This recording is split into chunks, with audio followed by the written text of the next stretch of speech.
Good morning student. आज हम Hindi grammar पढ़ने वाले हैं। हमारा टॉपिक है वर्ण विच्छेद। वर्ण विच्छेद करने से पहले हम उसकी शुरुआत पहले ध्वनि से करेंगे। ध्वनि किसे कहते हैं? तो ध्वनि मीन्स हमारे जो मुंह से जो आवाज़ निकलती है, ध्वनि निकलती है, जो मैं आपसे बात कर रही हूँ, मेरी आवाज़ आप तक पहुँच रही है, वही ध्वनि है। ध्वनि के दो प्रकार है, स्वर और व्यंजन। स्वर किसे कहते हैं पहले हम वह देखेंगे। जिन ध्वनियों के उच्चारण के समय हवा मुंह से बिना रुकावट के निकलती है, उन्हें स्वर कहते हैं। हमारे 11 स्वर है। और व्यंजन किसे कहते हैं? तो व्यंजन किसे कहते हैं? जिन वर्णों के उच्चारण में वायु रुकावट या संघर्ष के साथ मुंह से बाहर आती है, उन्हें व्यंजन कहते हैं। फिर से दोहराती हूँ, व्यंजन किसे कहते हैं? जिन वर्णों के उच्चारण में वायु रुकावट या संघर्ष के साथ मुंह से बाहर आती है, उन्हें व्यंजन कहते हैं। व्यंजन हमारे 33 है। व्यंजन के दो प्रकार है, एक उच्चारण के स्थान पर, दूसरा प्रयत्न के स्थान पर। पहले हम देखते हैं उच्चारण के स्थान पर। उच्चारण के स्थान पर उसे पंचम वर्ण कहते हैं, जैसे कि क वर्ग, छ वर्ग, ट वर्ग, त वर्ग और प वर्ग। ये पंचम वर्ण है। क वर्ग में क, ख, ग, घ और अंग, और प्लस ह तो कंठस्थ किसे कहते हैं? क वर्ग को कंठस्थ कहते हैं। कंठ द्वारा गले से बोला जाने वाला वो कंठस्थ है, क वर्ग। च वर्ग, च वर्ग में च, छ, ज, और अंग, वो है तालव्य। तालु से ये वर्ण बोले जा रहे। जब हम ये वर्ण बोलते हैं च, छ, ज, और अंग, च वर्ग है वो तालव्य उसे कहते हैं, और तालु से उसका उच्चारण स्थान है। ट वर्ग, ट वर्ग का उच्चारण स्थान है मूर्धन्य। तालु के मूर्धा भाग से उससे आवाज निकलती है, उच्चारण स्थान है मूर्धन्य। त वर्ग का उच्चारण स्थान है दंतस्थ, दांतों से, और प वर्ग का उच्चारण स्थान है होठस्थ। हम प बोलेंगे तो हमारे होठ टकराते प, तो ये प वर्ग है होठस्थ। और य, र, ल वो है हमारा दंतोस्थ, दांत और होठ, उसे कहते हैं अंतस्थ व्यंजन। य, र, ल वो है हमारा अंतस्थ व्यंजन है, वह है दांत और होठ द्वारा उसका उच्चारण स्थान है। अभी उच्चारण के स्थान से हमने देख लिया, अभी प्रयत्न के स्थान से हम देखते हैं।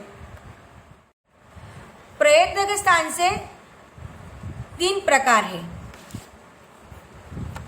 एक श्वास, दूसरा स्वर तंत्र में कंपन, तीसरा है अवयव से अवरोध। श्वास से उसके भी 2 प्रकार है, अल्प प्राण और महाप्राण।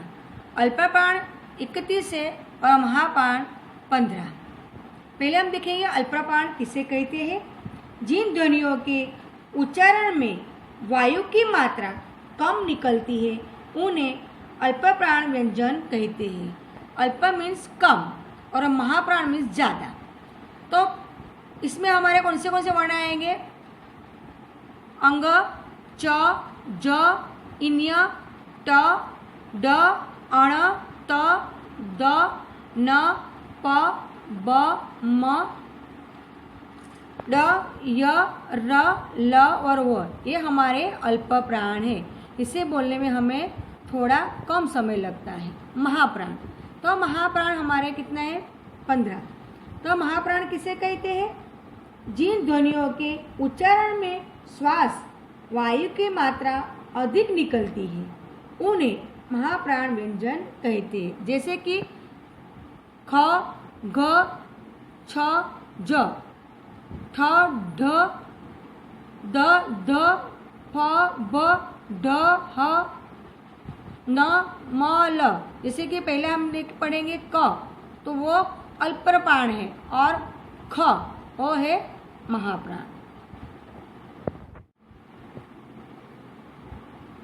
स्वर तंत्री में कंपन। तो स्वर तंत्री में कंपन नाद या गूंज के आधार पर व्यंजनों के दो भेद किए गए हैं, सघोष और अघोष। पहले देखते हैं अघोष। अघोष किसे कहते हैं? जिन ध्वनियों के उच्चारण में स्वर तंत्री में नाद उत्पन्न नहीं होता उन्हें अघोष कहते हैं। और सघोष किसे कहते हैं वह देखते हैं। घोष का अर्थ है नाद या गुंज। जिन वर्णों के उच्चारण से गले की स्वर तंत्रियों में कंपन होता है उन्हें सघोष कहते हैं। तो सघोष और अघोष किसे कहते हैं हम किसे जानेंगे? जो पहला वर्ण में पहला और दूसरा वर्ण है वो अघोष, तीसरा चौथा और पांचवा वर्ण है वो है सघोष। बच्चों मैं आपको समझा दूँ कैसे। यह हमारे पंचम वर्ण है, उसमें देखते हैं पंचम वर्ण में 5 वर्ण है, तो पहला और दूसरा ये है अघोष, ये है तीसरा चौथा और पांचवा ये है सघोष, इसे सघोष कहेंगे, और ये है अघोष। यहाँ च वर्ग में ऐसा है, च और छ है वो अघोष, और ज, ज और अंग ये है सघोष। ट वर्ग में भी ऐसा ही है, ट और ठ है वह है अघोष, ड, ढ, अण है वह है सघोष। वैसे ही त वर्ग में भी होगा और प वर्ग में उसी प्रकार ही होगा।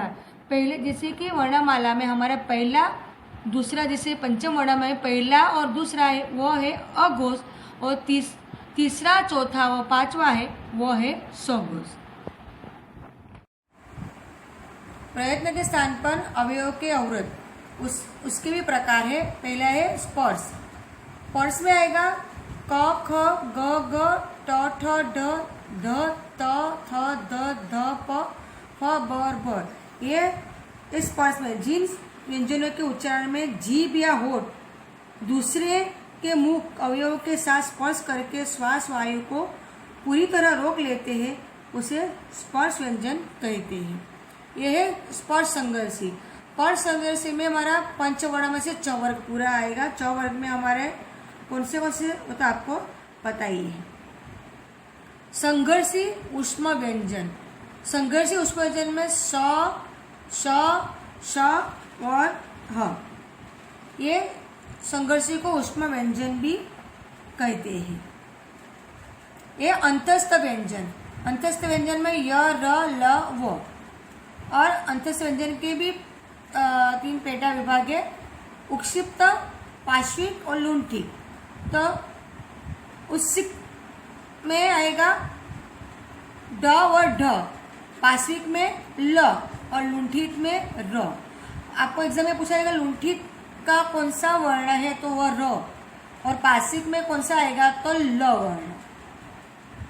और दूसरा है नासिक्य। नासिक्य में अंग, इन्य, अण, न और म। नासिक्य में क्या है? अंग, इन्य, अण, न और म, ये नासिक्य है।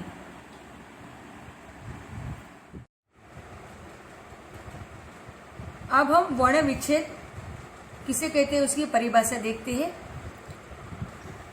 जब किसी शब्द में प्रयुक्त वर्णों को अलग अलग किया जाता है तो उसे वर्ण विच्छेद कहते हैं। जैसे कि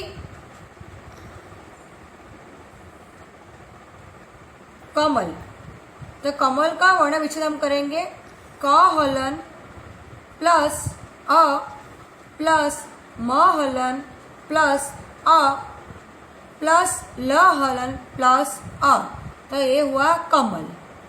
यहाँ दुर्गा, द हलन प्लस उ प्लस र हलन प्लस ग हलन प्लस आ, तो दुर्गा। भारतीय, भारतीय का वर्ण विच्छेद करेंगे, भ हलन प्लस आ प्लस र हलन प्लस अ, त हलन प्लस ई प्लस य हलन प्लस अ, ये भारतीय।